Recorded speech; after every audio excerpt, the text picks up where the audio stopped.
Indrajit study point में आप सभी का स्वागत है। हम पढ़ रहे हैं एनसीईआरटी क्लास 10th। बुक है भारत और समकालीन विश्व 2, जिसका हम 5वां अध्याय अंतिम अध्याय पढ़ रहे हैं, मुद्रण संस्कृति और आधुनिक दुनिया।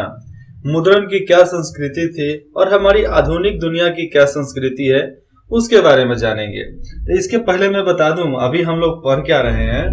ये हम लोग खंड 3 पढ़ रहे हैं, रोजाना की जिंदगी, संस्कृति और राजनीति। ठीक है, इसमें हम लोगों को ये पाठ पढ़ना है। तो चलिए शुरुआत करते हैं मुद्रण संस्कृति की और आधुनिक दुनिया की। तृतीया छपी हुई सामग्री के बगैर दुनिया की कल्पना हमारे लिए कितना मुश्किल है। सोचो कि अगर ये जो छाप कर हम लोग पढ़ रहे हैं, किताब पढ़ रहे हैं, पत्रिका, न्यूज़पेपर, ये सब हम पढ़ लेते हैं, डायरी के लिए हमारे पास कॉपी है। अगर ये नहीं होता तो दुनिया का कल्पना हम कैसे कर पाते। ये नहीं होता तो हमारे पास लैपटॉप नहीं होता, टीवी नहीं होता, मोबाइल नहीं होता, डेस्कटॉप नहीं होता, हमारे पास माउस नहीं होता, कीबोर्ड नहीं होता, इतना ज्यादा स्कूल नहीं होता, स्मार्ट क्लास नहीं होता। हम अपने चारों तरफ जहां नजर दौड़ाएंगे हमें कोई ना कोई छपी हुई चीज दिखाई देगी, जैसे में किताबें, पत्र पत्रिकाएं, अखबार, मशहूर तस्वीरों के नकल, जैसे में गांधी जी का बहुत सारा फोटो, ये ताजमहल का बहुत ज्यादा फोटो, कुतुब मीनार, लाल किला का फोटो बहुत ज्यादा, नेताओं का फोटो मिल जाएगा। मेज पर छपे नाटक के प्रोग्राम, मेज पर जो टेबल पर छपता है ना, नाटक के प्रोग्राम, सरकारी सूचना, कैलेंडर, डायरी, सड़क के किनारे विज्ञापन, सिनेमा के पोस्टर, आदि आदि आदि।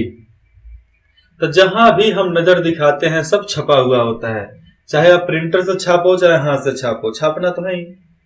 हमने भी हमारे स्टडी रूम में देखोगे तो इतना ज्यादा यहाँ पर पोस्टर चिपका कर रखे हैं, सब मतलब 50% तो लिख कर 50% प्रिंट करके लगाए हैं। हम छपा हुआ साहित्य पढ़ते हैं, जो छपता है हम उसी को पढ़ते हैं। पेंटिंग देखते हैं और हम लोग चित्र देखते हैं, जैसे में आप अभी नीचे देखोगे। अखबार पढ़ते हैं और सार्वजनिक दुनिया में चल रहे विवादों का जायजा लेते हैं कि क्या चल रहा है। हम मुद्रित दुनिया के अस्तित्व को मानकर चलते हैं कि भैया जो देख रहे हो सही है। यह सोचने की भी जरूरत नहीं पड़ती है कि छपाई से पहले भी एक दुनिया थी, जब छप रही है उसके पहले भी एक दुनिया थी। हम सोच नहीं सकते हैं, क्योंकि हम जब सोचेंगे तब मालूम चलेगा एकदम पूरा कब्रिस्तान।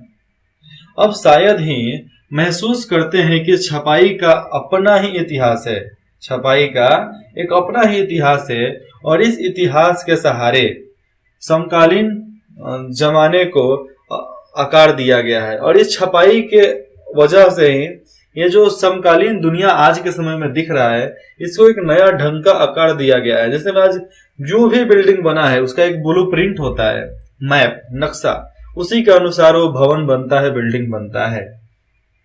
यह इतिहास क्या है? ठीक है, यह इतिहास क्या है इसको जानते हैं। समाज में मुद्रित सामग्री कब से चलन की शुरुआत हुई, कब से चलने लगी ये?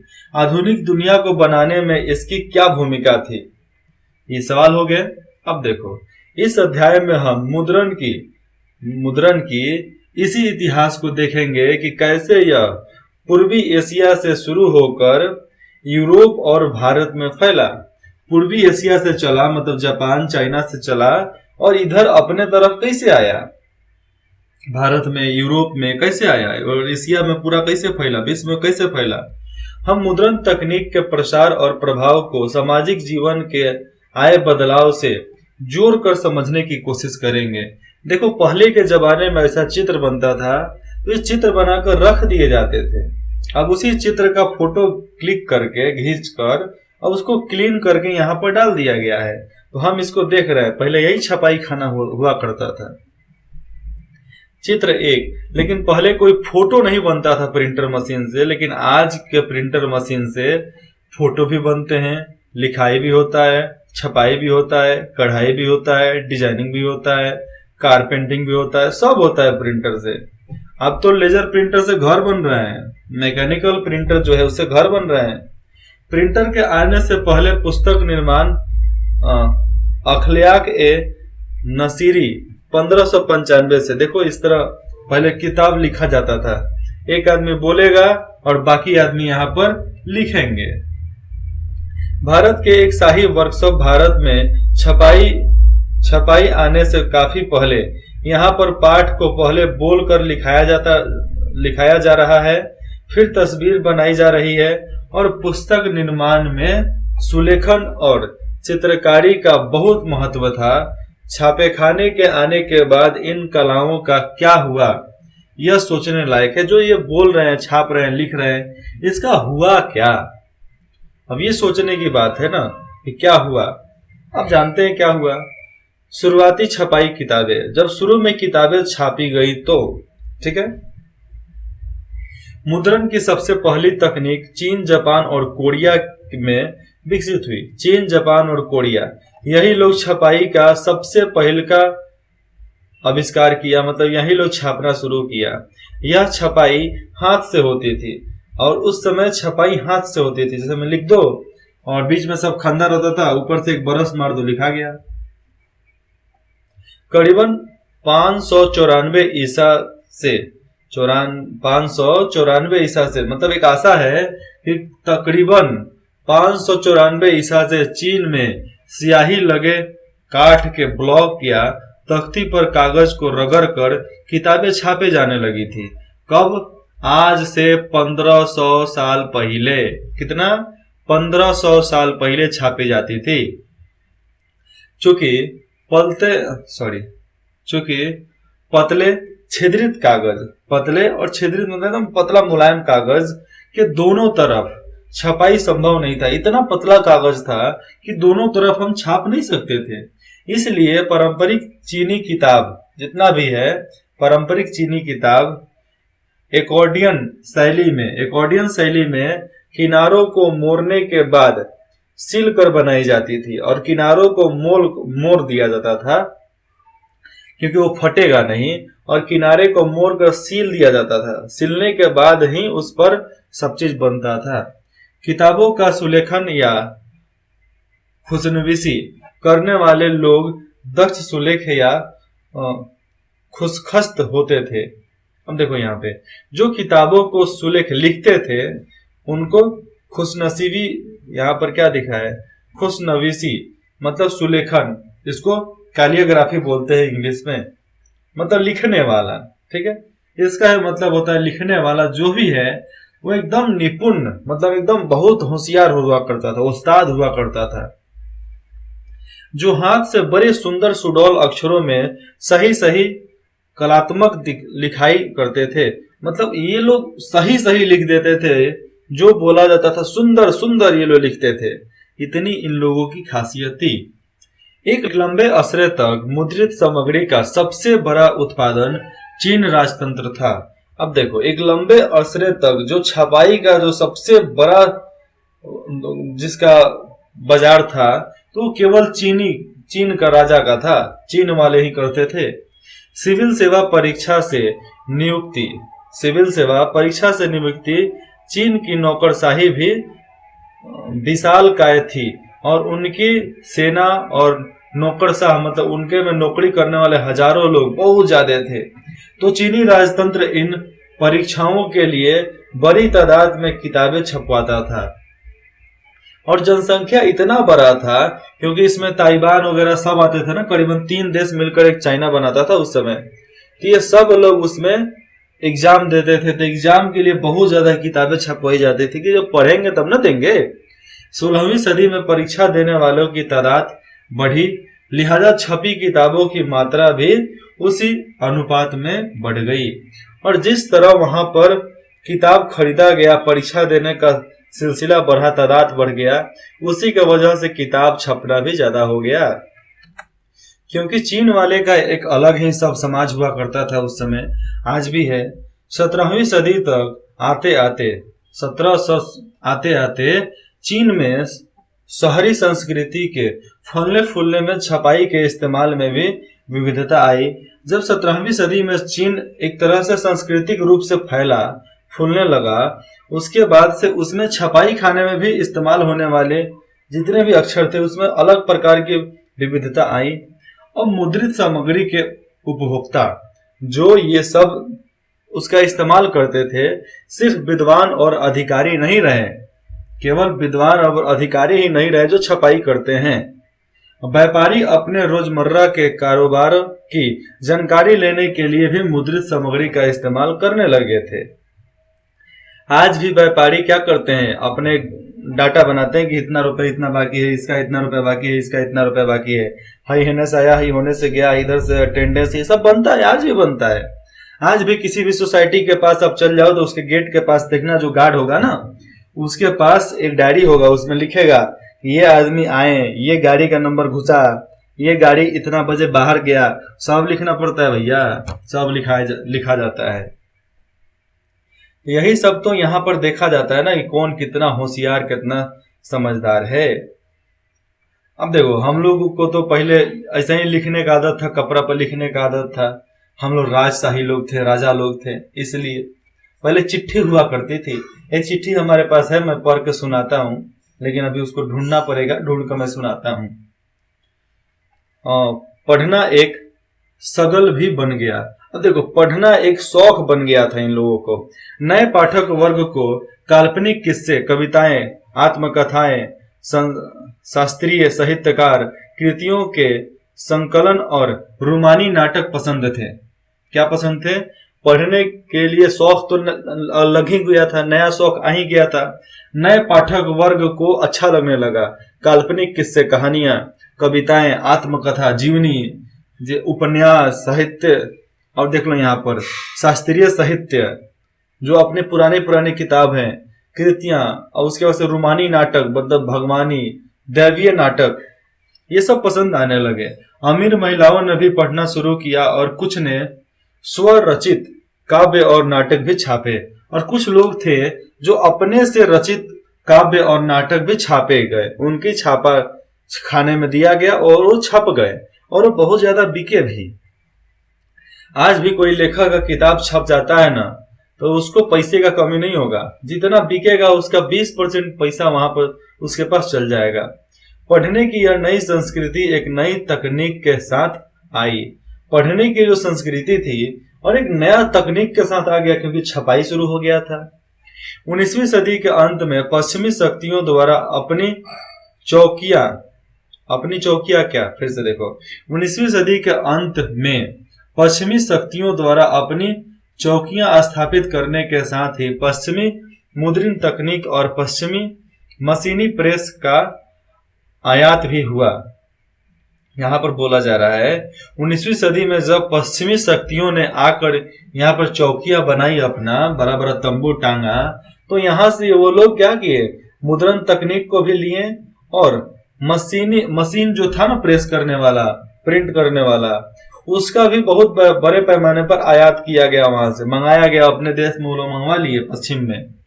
तो पश्चिमी शैली के स्कूलों की जरूरतों को पूरा करने के लिए, जो पश्चिमी शैली में स्कूल पढ़ाए जाते थे पश्चिम में जो देश है, तो उनकी पढ़ाई जरूरतों को पूरा करने के लिए भी संघाई प्रिंट संस्कृति का नया केंद्र बन गया। और संघाई प्रिंट के नाम से तो बहुत बड़ा केंद्र चलता था, बहुत किताब छपते थे। हमारे पास भी संघाई का करीबन 150 किताब है अभी,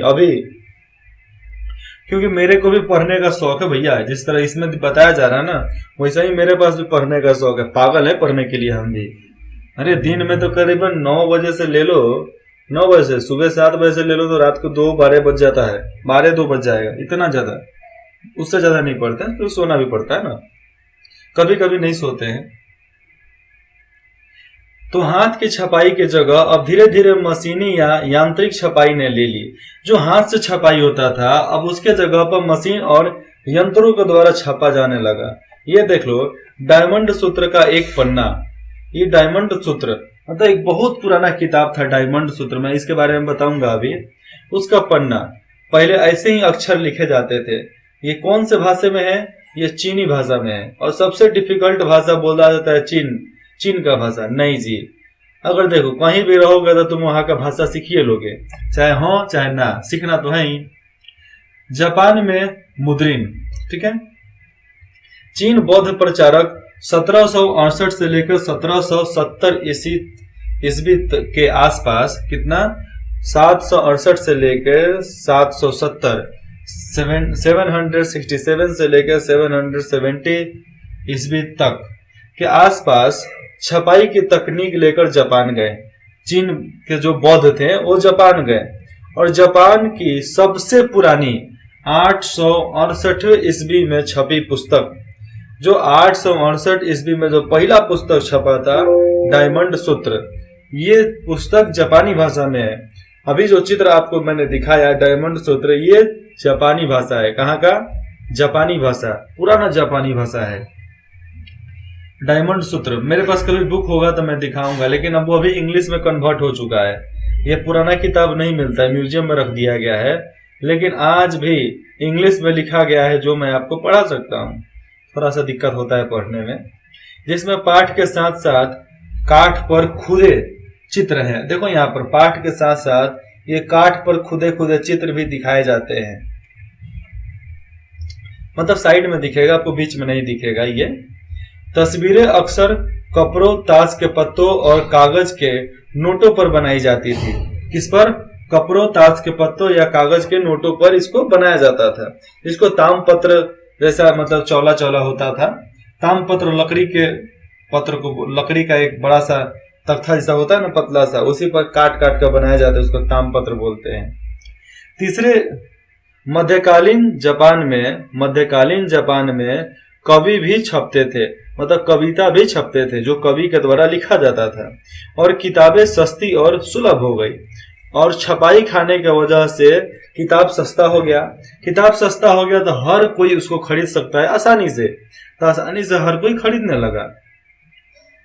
18वीं सदी के अंत में एदो, बाद में जिसे टोक्यो के नाम से जाना जाता है। आज टोक्यो का नाम कौन नहीं जानता है? पहले उसको एदो बोलते थे, आज टोक्यो बोलते हैं। टोक्यो वर्ल्ड कप, सारा वर्ल्ड कप का जिम्मा उसी के पास होता है, वही करता है। तो देखो, टोक्यो के शहरी इलाके की चित्रकारी में शालीन शहरी संस्कृति का पता मिलता है, जिसमें हम चाय के मजमू, मतलब वहां पर लोग चाय पीते थे, चाय वहां पर बेची जाती थी, कलाकारों को देख सकते हैं। और उसके बाद से अब देखोगे तवाइफों को देख सकते हैं। तवाइफों मतलब क्या? अच्छा जगह नहीं है, लेकिन कोई खराब भी जगह नहीं है, तो उस जगह को देख सकते हैं। हाथ से मुद्रित तरह तरह की सामग्री, हाथ से बना, छपा हुआ, लिखा हुआ तरह तरह की सामग्री, महिलाओं, संगीत के साजों, मतलब संगीत का सूत्र, संगीत लिखा हुआ, हिसाब किताब, चाय अनुष्ठान और फूल सजी शिष्टाचार और रसोई पर लिखी किताबें से पुस्तकालय एवं दुकानें अटी पड़ी थी, मतलब भरी पड़ी थी। मतलब इन सारे किताबों से पूरा भरा पड़ा था, जिसमें महिलाओं के बारे में, संगीत के बारे में, संगीत सूत्र के बारे में, संगीत के गाना के बारे में, हिसाब किताब के बारे में, चाय अनुष्ठान के बारे में, चाय पर जो तस्वीर होता था वो तस्वीर, तवायतों का तस्वीर, कलाकारों का तस्वीर और फूल सजी शिष्टाचार का तस्वीर, रसोई पर लिखा हुआ किताब, ये सब आपको पुस्तकालय में दिखेंगे। हमारे लाइब्रेरी में आप आओगे तो हमारे लाइब्रेरी में आपको किचन से लेकर हर चीज का किताब मिल जाएगा। करीबन मेरे पास 8000 के करीबन में किताब है। अब पता नहीं शौक लग गया, शुरू कर दिए जमा करना, पढ़ना लिखना शुरू कर दिए, तो है। आप भी चाहोगे तो अपना लाइब्रेरी बना सकते हैं अपने घर में। 13वीं सदी के मध्य में त्रिपिटिका कोरियाना वुड ब्लॉक क्या, देखो बीच में जो ब्लॉक दिख रहा है ना, वुड ब्लॉक मुद्रण के रूप में बौद्ध ग्रंथि का कोरियाई संग्रह था। इन ग्रंथों को लगभग 80,000 वुड ब्लॉक पर उकेरा गया है, रखा गया है, जिन्हें 2007 में UNESCO memorial for the world register में अंकित किया गया है। ये जो वर्ल्ड आज के डेट में उसको क्या बोलते हैं यहाँ पर? यूनेस्को मेमोरियल फॉर, ये इसका अलग किताब है। यूनेस्को मेमोरियल फॉर में इसको रजिस्टर कर दिया गया है, त्रिपिटिका कोरियान को। ठीक है, तो चित्र 2 आप दिख रहे हो यहाँ पर कितना बड़ा लाइब्रेरी है, ऊपर से लेकर उतना बड़ा तक लाइब्रेरी है। मेरा तो 2 खंडे का ही है अभी, क्योंकि बाद में भरेगा तो और लेंगे लाइब्रेरी, बड़ा बड़ा रूम में रखेंगे। अब देखो बॉक्स 1, इसमें दिया जा रहा है कितागावा उतोमारो 1793 में एदो मतलब टोक्यो में पैदा हुए उतमारो ने उकियो तैरती दुनिया के चित्र नाम की एक नई चित्रकला शैली में अहम योगदान दिया, जिसमें आम शहरी जीवन का चित्रण किया गया है। इनकी छपी प्रतिक्रिया यूरोप और अमेरिका पहुंची और माने मोने और वान ग्रंथ जैसे चित्रकारों को प्रभावित किया। तयुतायो